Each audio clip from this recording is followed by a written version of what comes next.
그렇게 운동을 하면 언젠가는 아픈 곳이 생길 수밖에 없어요.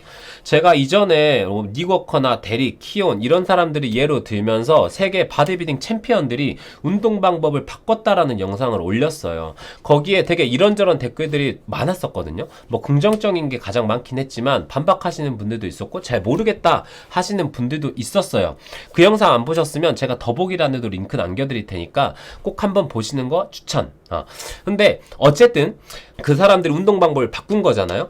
이전에 했던 방식하고 바꾼 운동 방법에 있어서 뭐가 더 근비대에 좋다 이 얘기는 오늘 안 할 거예요. 저는 당연히 바꾼 운동 방법이 훨씬 좋다고 생각하거든요. 그렇기 때문에 바디빌딩 챔피언들이 운동법을 바꿨다라고 생각하고요. 근데 대부분의 분들은 사실 웨이트 트레이닝 뭐 그 중에서도 바디빌딩을 좋아하시는 거지 바디빌딩 대회에 나가시진 않잖아요.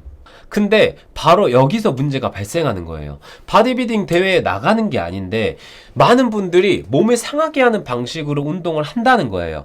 대부분의 분들이 바디빌딩식 운동이라고 생각해가지고 고립을 되게 중요하게 생각하잖아요.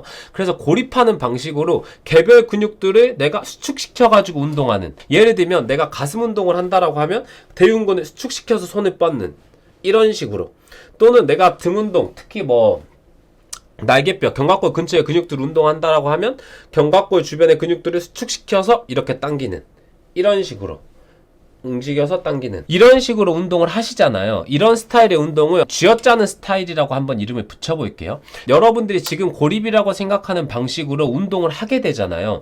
그러면 진짜 특정 몇몇 사람들을 제외하고는 장기적으로 몸이 상할 수밖에 없어요. 그렇기 때문에 근육을 키우는 데 있어서 어떤 거가 효과가 더 좋냐, 이런 이야기는 하지 않고 여러분들이 안 아프고 오랫동안 이 운동을 하기 위해서 운동 방법을 바꾸는 거를 추천드리는 거예요.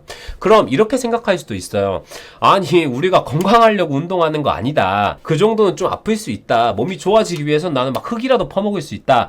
저도 그 마음 알아요. 당연히 그럴 수 있습니다. 근데 제가 이렇게 몸 키우는 거, 그러니까 근비대를 희생하면서까지 운동 방법을 바꿔야 된다, 이렇게까지 말하는 건 아니에요. 여러분들이 이 운동을 좋아하시고 몸이 좋아지고 싶잖아요. 그런데 몸이 좋아지는 데는 일정 기간이라는 거가 필요하고, 그 기간 동안 내가 운동을 잘하기 위해서는 안 아파야 되거든요. 내가 아프게 되잖아요. 그럼 이런 생각을 하게 돼요. 내가 또 어깨가 아프다, 또는 허리나 무릎이 아프다, 이런 식으로 아프게 되면 어떤 생각이 드냐면, 내가 바디빌더 할 것도 아닌데 이렇게까지 아프면서 운동을 해야 되나? 이건 아닌 것 같은데? 이런 생각을 하면서 결국엔 그만두게 된단 말이에요. 한번 우리가 뭐 연애를 예시로 들어봅시다. 내가 아무리 예쁜 여자친구, 잘생긴 남자친구가 있다라고 생각을 해도 맨날 이 사람을 싸우는 거야. 또는 이 사람하고의 미래가 진짜 그려지지 않아. 그러면 내가 지금 잠깐 어떨지 몰라도 이 사람하고의 만남을 지속하는 건 되게 어려운 일이잖아요. 지금 당장 이게 뭐 효과가 뭐 좋냐 안 좋냐 이런 건 차지하더라도 이렇게 쥐어짜는 방식으로 운동을 하게 되면 몸에 스트레스를 줄 수밖에 없고, 그 스트레스가 장기간 지속되게 되면 어깨나 팔꿈치, 무릎, 허리, 목 이런 데가 아파질 수밖에 없다는 거예요. 바디빌딩 운동을 꽤 오래 한 사람 중에서 어깨나 팔꿈치, 무릎, 발목 이런 데 안 아픈 사람 찾기가 쉽지 않거든요. 어떤 분들은 그게 당연하다고 생각할 거예요. 우리가 관절을 많이 쓰고 하면 아플 수밖에 없다고 생각하시잖아요. 맞아요. 그럴 수 있거든요. 물론 뭐 반대되는 연구도 있긴 하지만, 근데 제가 말씀드리는 거는 이렇게 쥐어짜는 방식으로 운동을 하게 되면 그게 관절이나 인대에 주는 데미지가 생각보다 훨씬 심하다는 거예요. 그래서 결국에는 어떻게 되냐면, 운동을 하면서 어떻게 하면 몸이 더 좋아질 수 있을까를 고민하면서 운동하는 게 아니라 어떻게 하면 안 아프게 운동할 수 있을까, 좀 덜 아프게 운동할 수 있을까, 이런 고민만 하게 되는 거예요. 그러면 아니, 그렇게 쥐어짜는 방식으로 운동을 하면 왜 그렇게 몸에 데미지를 많이 주는 건데, 이런 생각이 들겠죠. 제가 복잡한 용어를 빼고 설명을 진짜 간단하게 해드릴게요. 일상생활에서 우리가 움직임을 만든다라고 했을 때 근육을 쥐어짜서 움직임을 만들지 않아요. 예를 들면 악수를 한다라고 생각했을 때 내가 대흉근을 수축시켜가지고 손을 뻗는다, 이런 식으로 움직임을 만드는 사람이 없잖아요. 그냥 손을 이렇게 뻗어버리는 거지. 이게 손 뻗는 얘기가 나왔으니까 이걸 한번 예시로 생각해 볼게요. 우리가 자연스럽게 손을 뻗는다라고 했을 때 손이 나가고 거기에 맞춰서 손목, 팔꿈치, 어깨, 견갑골이 움직여진단 말이에요. 이해가 되시나요? 근데 내가 대흉근을 수축시켜서 손을 뻗게 되면 정반대로 움직임이 만들어지게 돼요. 수축되고 어깨, 팔꿈치, 손목, 손 이런 식으로 역순으로 동작이 만들어진단 말이에요. 이렇게 역순으로 동작이 만들어지면 무슨 문제가 생기냐? 관절에서의 움직임이 어긋나게 되는 거예요. 관절이 이렇게 딱 있으면 속에서 이렇게 맞물려 있겠죠. 그럼 이게 잘 움직여지는 상황에서는 움직여지면 그거에 맞춰서 같이 움직임이 따라간단 말이에요. 이런 식으로. 이해가 되시죠? 근데 관절의 움직임이 어긋나게 되면 얘는 움직이는데 얘가 뒤늦게 움직이는 거예요. 그러면 이런 식으로 데미지를 줄 수밖에 없어요. 이런 현상이 가장 흔하게 나타나는 곳이 어깨예요, 어깨. 그러니까 어깨 운동하면서 어깨 아프신 분들이 되게 많은 거거든요. 이게 좀 여담이긴 한데 제가 예전에 어깨 운동 영상을 올렸었어요. 근데 그 어깨 운동 영상을 보고 운동법을 바꿔가지고 아픈 어깨가 나았다는 분들이 정말 많았거든요. 근데 제가 알려드린 운동 방법이 쥐어짜는 게 아니라 자연스러운 움직임 속에서 어깨에 부하를 줄 수 있는 방법이었어요. 무튼 이해가 되시나요? 관절의 움직임이 어긋나지게 된다. 그럼 한번 상상해 보세요. 자, 처음에는 내가 이렇게 쥐어짜는 방식으로 운동을 하더라도 어느 정도까진 괜찮을 거예요. 조금 데미지를 준다 하더라도 이런 거친 환경 속에서 오히려 더 튼튼해질 수도 있겠죠. 스트레스를 이겨내고.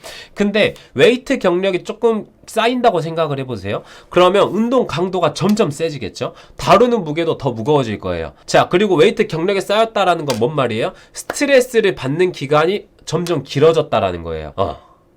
그럼 어떤 일이 일어날까요? 우리가 한번 군대에서 훈련받는 걸 생각해 볼게요. 자, 혹한기를 하는 거야, 혹한기를. 근데 3박 4일, 뭐 일주일, 이 정도 혹한기 훈련은 견딜 수 있겠죠. 뭐 오히려 으쌰으쌰 하면서 같이 군대에 있는 동기들이나 선우임하고 가까워질 수도 있고. 자, 근데 혹한기를 하는데 날씨가 점점 추워진다고 생각해 볼게요. 그리고 혹한기를 1년 내내 하는 거야. 남극이나 북극 이런 데서 혹한기를 1년 내내 하고 날씨는 점점 추워지는 거예요. 그럼 어떻게 될까요? 진짜 사람이 제정신으로 박혀있기가 힘들겠죠. 진짜 강한 몇몇은 뭐 러시아 불곰처럼 강해질 수도 있겠죠. 그런 사람들은 진짜 극소수고 저나 대부분의 분들은 그렇지 않다라는 거예요.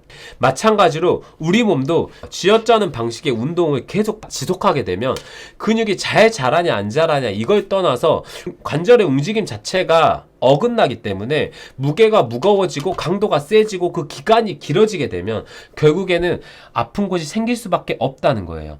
그리고 사실 저는 몸을 키우는 거에 있어서 챔피언들이 바꾼 운동 방식이 훨씬 효과가 좋다라고 생각을 합니다. 거기에 대해 나름 합리적인 이유들도 충분히 있고 제 경험상 저한테 찾아와서 배운 사람들을 보면 오히려 운동 경력이 긴데도 눈에 띄게 근비대를 이루는 경우들도 있거든요.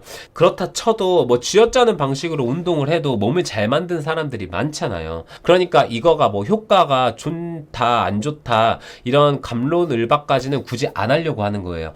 단지 할 수만 있다라고 하면 몸의 데미지를 최소한으로 하면서 근비대를 잘 이룰 수 있는 방법이 있다라고 하면 그 방법으로 안 바꿀 이유가 없다라는 거예요. 진짜 100번 양보해가지고 효과가 조금 떨어진다 하더라도 안 아프게 운동할 수 있다라고 하면 내가 무대에 오르는 바디빌더가 아닌 이상 안 아프게 운동하는 게 좋지 않을까요? 그러면 쥐어짜는 방식 말고 뭐 어떻게 운동하라는 건데 싶으시죠? 제가 중간에 잠깐 어깨 영상을 예시로 드렸던 것처럼 이전에 제가 뭐 어깨나 가슴, 뭐 등 운동 알려줬던 영상들 있잖아요. 제가 거기서 알려드렸던 방식이 최대한 제가 생각하는 좋은 운동 방식을 녹이려고 한 거예요. 그러니까 그거 참고하셔서 운동해보시면 돼요.